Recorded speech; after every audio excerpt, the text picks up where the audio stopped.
이어서 바른 시각으로 보는 바른 경제 시간입니다. 한남대 글로벌 IT 경영학과 강신철 교수와 함께하겠습니다. 어서 오십시오, 교수님. 예, 안녕하세요. 예. 자, 지난 9일에 대우그룹 김우중 전 회장이 별세를 했습니다. 뭐 이분에 대한 평가 여러 지금 지면에서 많이 나오고 있고요. 네. 어쨌든 우리 경제에 있어서 큰 획을 그었던 분으로서는 평가는 뭐 다 공통적인 평가가 나오고 있습니다만 공과 과에 대해서는 상당히 또 상반된 의견들이 나오고 있는 것 같습니다. 김우중 전 회장에 대한 간략하게 좀 소개를 좀 드려야 될 것 같습니다. 그 김우중 전 대우그룹 회장은 세계는 넓고 할 일은 많다라는 아주 유명한 말을 남긴 분인데요. 예. 1980년대, 90년대 이제 세계의 경영을 펼쳤던 분이죠.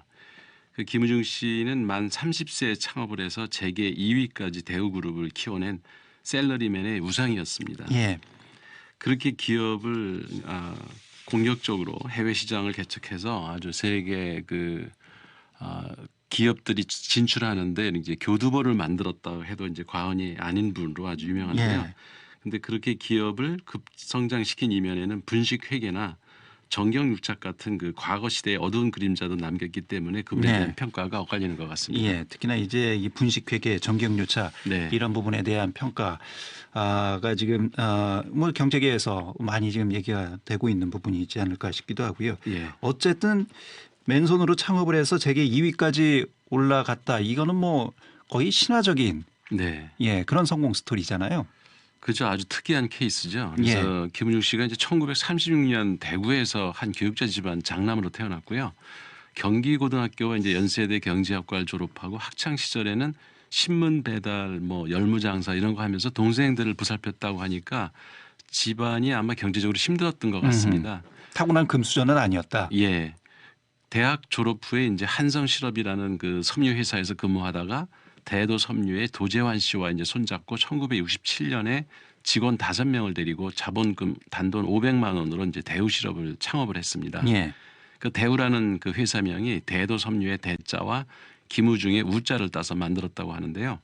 창업한 지 11년 만인 1978년부터 81년까지 4년간 국내 수출 1위를 달성했고요. 창업 이후에 이제 98년까지 32년간 총 1,200억 달러를 수출했다고 하니까 셀러리맨 창업한 지 30년 만에 대단한 성공을 거둔 거죠. 예. 근데 이런 성공을 거두고서 왜 갑자기 기업이 쓰러지고 해체가 되고 그리고 김우중 씨가 또 구속까지 되고 왜 그랬는지 그 부분을 좀 살펴봐야 될 것 같습니다. 예, 그게 97년에 그 외환위기, IMF 위기가 이제 그 결정적인 이유였던 것 같습니다. 예. 그 98년에 이제 대우차하고 제너럴 모터스 합작 추진이 이제 그 흔들리기 시작했고 금융당국의 기업보험 발행 한도 제한 조치에 따라서 회사채 발행에 이제 제동이 걸리면서 대우그룹은 급격한 유동성 위기에 몰렸습니다. 그 99년 말까지 그룹은 이제 41개 계열사를 4개 업종 10개 회사로 줄인다는 그 내용의 대규모 구조조정 방안을 내놨지만 99년 8월 모든 계열사가 워크아웃 대상이 되면서 거대 그룹 대우는 역사 속으로 사라졌습니다. 김 전 회장은 대우그룹 21조 원대 분식회계를 주도한 혐의와 그 9조 9,800억 원 사기 대출 혐의로 2006년 징역 8년 6개월과 벌금 1,000만 원 그리고 추징금 약 18조 원을 선고받고 복역하다가 2008년 1월 특별 사면됐습니다. 예. 그 그룹이 해체된 이후에 베트남에서 재기를 또 꿈꾸기도 하지 않았습니까? 네, 그 사실 베트남으로 도피해서 한 일인데요. 베트남 현지에서 이제 글로벌 청년 사업가 양성 사업에 주력하면서 명예 회복을 꾀했죠. 이 사업은 이제 한국 대학 졸업생들을 선발해서 동남아 현지에서 무료로 취업 교육을 제공하는 프로그램인데요. 베트남, 미얀마, 인도네시아, 태국 등 그 동남아시아 4개 나라에서 1,000여 명의 청년 창업가를 배출하기도 했습니다. 예. 그 김 전 회장은 대우그룹의 해체는 정부 관료들이 기획한 것이라는 주장을 펴기도 했습니다. 예. 그러니까 정권의 희생이다. 네. 희생물이 됐다. 희생양이 됐다. 뭐 예. 이런 주장이었었잖아요. 글쎄요. 뭐 기업이 망하려면 100가지가 이유가 있다. 뭐 이런 얘기가 있던데. 네. 예. 김우중이 대우그룹의 실패 원인을 어떻게 분석을 해야 될까요? 그 외형을 너무 불려나갔죠. 그러니까 김우중 예. 전 회장의 공격적인 경영이 위기 상황에서 독이 된 거죠. 그러니까 98년에 400%가 넘는 부채 비율과 그 회사채 발행 제한 조치 등으로 급격한 유동성 위기를 맞았는데요. 그룹 계열사들은 운영 자금을 차입에 의존을 했고 차입금에 의존한 공격적인 경영은 재무 구조의 악화를 초래했지만 그는 예. 이를 회계장부 조작으로 무마하려고 했습니다. 분식회계 규모는 모두 41조 원에 달했고요. 대표적인 방법은 이제 매출 부풀리기였는데 페이퍼 컴퍼니를 만들어서 수출 관련 서류를 가짜로 만들어 갖고 국내 은행에서 수출 어음을 할인받는 방식으로 가공 매출을 만들기도 했습니다. 예. 이를 통해서 그 손익 개선 서상의 이제 단기 순이익을 부풀리기도 하고 실제 매출이 이루어지지 않은 상태에서 계약서만으로 이제 실제 제품을 공급한 것처럼 만들기도 했고요. 그리고 부채를 감추는 방법도 동원한 적이 있는데요. 해외 금융기관에서 이제 자금을 빌리면서 페이퍼 컴퍼니를 통해서 서류상으로는 그 외자 유치로 포장을 했고 그 외 그 외고 그러니까 제외 자산을 부풀리고 불량 매출 채권을 우량 채권으로 포장하는 등 그 다양한 그 금융 사기 수단을 이제 동원을 했던 거죠. 예.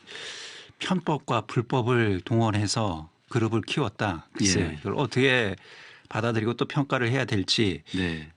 이 부분에 대한 여러 또 과제가 있지 않을까 싶습니다. 뭐 역시 아까도 말씀드렸듯이 이제 김우중 전 회장은 본인이 그 정부의 밑보여서 이 뭐 대우그룹이 결국은 해체가 됐다 이런 주장을 끊임없이 계속 주장하고 있지 않습니까? 예. 주장했지 않았습니까? 끝까지 그렇게 죽을 때까지 그런 주장을 펼쳤는데요. 예. 그렇게 국가 경제에 치명적인 오점을 남겼으면서도 반성하는 모습은 하나도 보이지 않았습니다. 지난 2014년 대우 그 특별 포럼에서 김우중 씨가 이제 참여를 해가지고 한 연설에서 방만한 경영 때문에 대우그룹이 해체됐다는 건 사실과 다르다. 역사가 잘못된 사실을 바로잡고 정당하게 평가해 달라고 언급하면서 외환 위기로 이제 발생한 자금난을 해소하기 위해서 기업보험 회사채를 발행하려고 했지만 한국 정부가 이를 가로막는 조치를 취하면서 자금난이 심화됐다. 이렇게 주장하기도 했습니다. 예. 그러니까 정부의 온갖 혜택을 입은 그가 정부를 또 탓할 자격은 저는 없다고 생각합니다. 우리나라 어떤 재벌 기업도 정부의 적극적인 지원 없이 그렇게 급성장할 수 있었을까 묻는다면 아마 아니라고 대답할 수 있는 기업 별로 없다고 생각하는데요. 그렇죠. 예. 혜택을 볼 때는 당연한 것으로 여기고 기업이 위기에 처하면 정부가 안 도와줘서 그렇다고 말하는 것 자체가 너무 정부 의존적으로 기업을 운영한 게 아니냐 하는 이제 의심을 낳을 수밖에 없고요. 정경유착을 통한 방만한 차입 경영 그리고 대마불사를 앞세운 문어발식 사업 확장 결국 41조 원 규모의 회계 부정을 저지르고 그룹이 무너지면서 우리 경제는 엄청난 후유증이 시달렸거든요. 예. 대우가 남긴 부채 그 60여 조 원은 금융기관의 부실을 낳았고 기업들의 연쇄도산으로 이어졌습니다. 국민 혈세인 30조 원의 공적 자금도 투입했고요.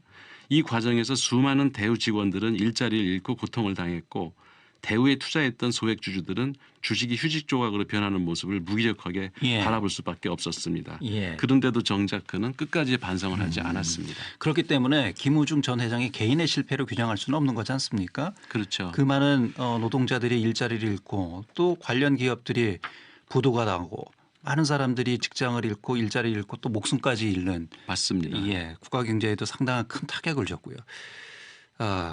김우중 전 대우그룹 회장을 교수님은 그래서 어떻게 평가를 하시겠습니까? 그 한마디로 시대가 낳은 풍어나라고나 할까요? 예. 그러니까 수출 주도형 성장 위주 정책을 표방했던 그 박정희 정권의 시류에 맞춰서 거의 맨주먹으로 창업해서 30년 만에 세계 2위의 글로벌 기업으로 성장시킨 신화를 남긴 그는 이제 청년들의 창업 정신을 일깨우고 우리나라 기업들이 세계화에 눈뜨게 한 공적은 어느 정도 인정을 해야 되겠지만 예. 정경유착 그리고 문어발식 사업 확장 그리고 분식 회계를 통한 회계 부정 등 요즘도 일어나고 있죠. 이런 일들이. 예. 이런 고질적인 재벌 기업들의 병폐로 인해서 애꿎은 노동자들이 일자리를 빼앗기고 산업기관을 무너뜨리고 그리고 공적 자금을 투입하게 만들어서 국민 세금을 낭비하는 등 국가 경제에 악영향을 미친 최악의 사례를 남김으로써 반면 교사를 삼아야 할 기업가로 기억될 수밖에 없을 겁니다. 그래서 예. 저는 한마디로 김우중처럼 창업은 하되 김우중처럼 경영은 하지 말라는 교훈을 남겼다고 생각합니다.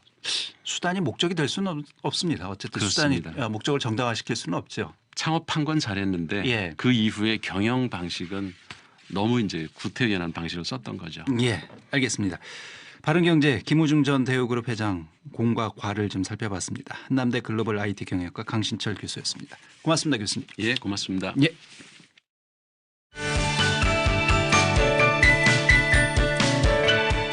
여러분은 지금 김현선 아나운서가 진행하는 5시엔 대세